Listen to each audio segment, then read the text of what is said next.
Hey retro lovers, welcome back to the channel. Today we're looking at the Sony Discman, the D-22 or 22 from 1989. Believe it or not, that puts this 4 decades old.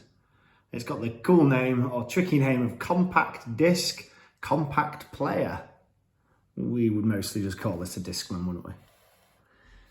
This one particular model, the D-22, came about 5 years after the first Sony Discman was launched. That was the world's first portable CD player. That was the D50 or the D5, depending on the region.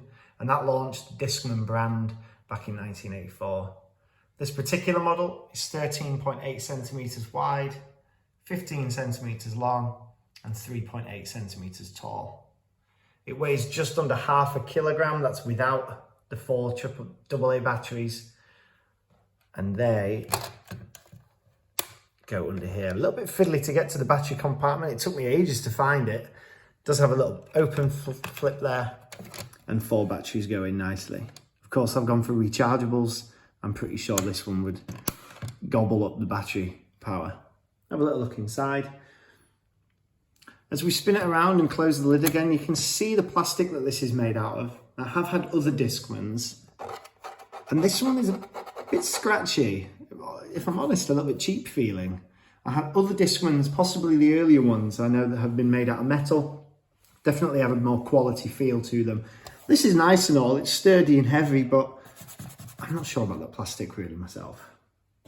So on the top, we've got a little window to keep an eye on the CD there, if you wanted to watch your CD spinning. And we've got the open button, which we've used already, that gives a little pop. Doesn't open all the way. It does then need a little nudge as well in the right direction. We also have the lock button, slider, not button. Push that over, and fingers crossed, yeah, can't pop it open anymore. Assuming that would be if you were to knock it by accident and open it up. If we slide it clockwise, you can see we've got the bass booster on the side, and we've got 3 options there. See if we can get the focus on. Yeah, we've got normal, mid, and max.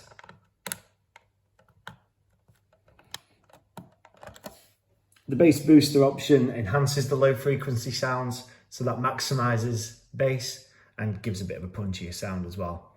From what I've read, the bass booster actually boosts the treble as well. I'm guessing just so that you get a better overall sound. On the other side, we've got the remote jack there, and I know that's there because I confused it with the headphones and tried putting the headphones in a few times. I haven't got the remote. It would be really cool to get hold of a remote. Let me know in the comments section below if you've got one of these with a remote.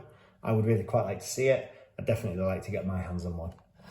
If we have a look around at the back, really not much to see, but we've got the line out if you were to connect to speakers, and we've got the option here to use a 9-volt cable. I didn't have one to hand. I have used a 12-volt cable before with a Sony Discman, and I'm pretty sure that's how I knackered it, so I'm not going to be making that mistake again. So on the front, we've got a tiny little display, a little bit like a calculator, which later on we'll see that that's got the track, the minutes, and the seconds, and we've got a few buttons on the front as well that we'll talk about. All right, probably time to get a CD in. I've got 2 options to go with, Prince and John Denver.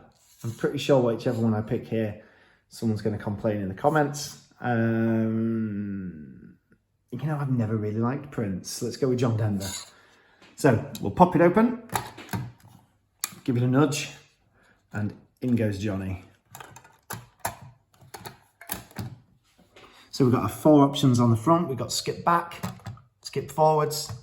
It's a bit annoying that it bumps like this. I think that's a bit of a design flaw. I would like a little bit more support under here. We've got the stop option, and because there's no on-off button, I'm pretty sure it's the play that's going to turn that display on. Yeah.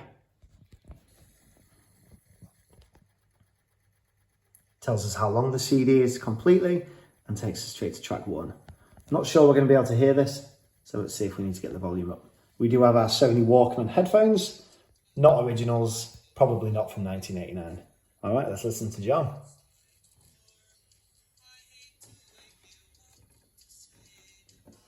Flick through the tracks a bit.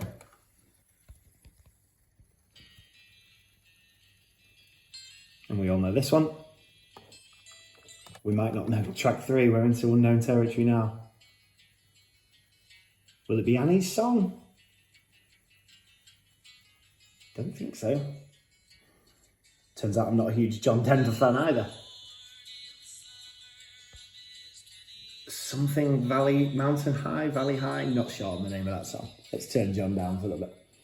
So we've got a few options on the front here. I did have to do a bit of research myself. I wasn't really familiar with them. We've got the play button. And you can see that the play button comes up with 3 options that are changing there along the top.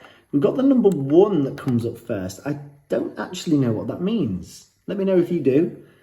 Next is a little bit more obvious, I think. It'll play through all the tracks on the CD. And finally, it'll shuffle, which I actually thought was more of an iPod generation option, but here it is on the Sony Discman as well. So let's see what happens in shuffle. If we skip through, I'm going to guess it won't go to track 4. Hey, track 11. Lovely. Let's have a listen.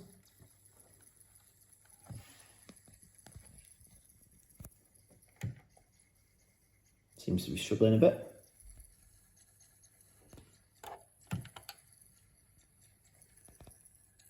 Still spinning. Ah, there we go.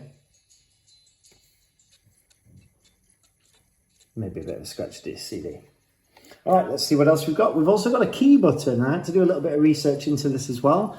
The first option that it comes up with on the screen is search. I don't entirely know what that means either. Search for what? Let me know again in the comments section if you have any ideas. We then have the option AMS, which is automatic music sensor, and that allows you to automatically skip between tracks using the digital information that's written into the CD. I think that means that you can play the desired tracks that you choose, so kind of like your own shuffle, but I don't know how to program that in if I wanted that to go to just the next track. I'm not sure exactly how to put that in. We've got the volume, of course, all the way up to max, and then it weirdly, oh yeah, goes up in 2s, but skips out every other number. And then we've got the hold option. Now, if we flip that across, it displays the red dot there. Now, I'm led to believe that the hold option means you can't press any of the buttons. A bit like the lock button on the top doesn't allow you to open it. I thought the hold button didn't allow you to press any of these buttons by accident. Let's have a go. But on this model, it seems to still let me. I don't know whether that's because...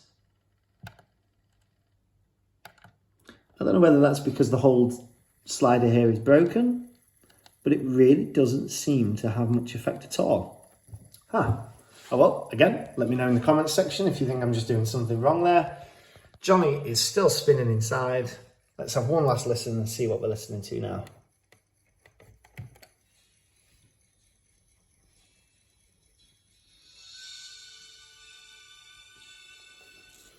All right, thanks for joining me to take a look at the Sony Discman. Every week I try and upload videos of other retro electronics, lots of Sony, hopefully lots of Technics and other cool bits that you remember from your childhood or just earlier on in your life. Sorry if you're a big Prince fan, we didn't get to listen today. Subscribe, like the video, and hopefully I'll see you again next week. Bye-bye.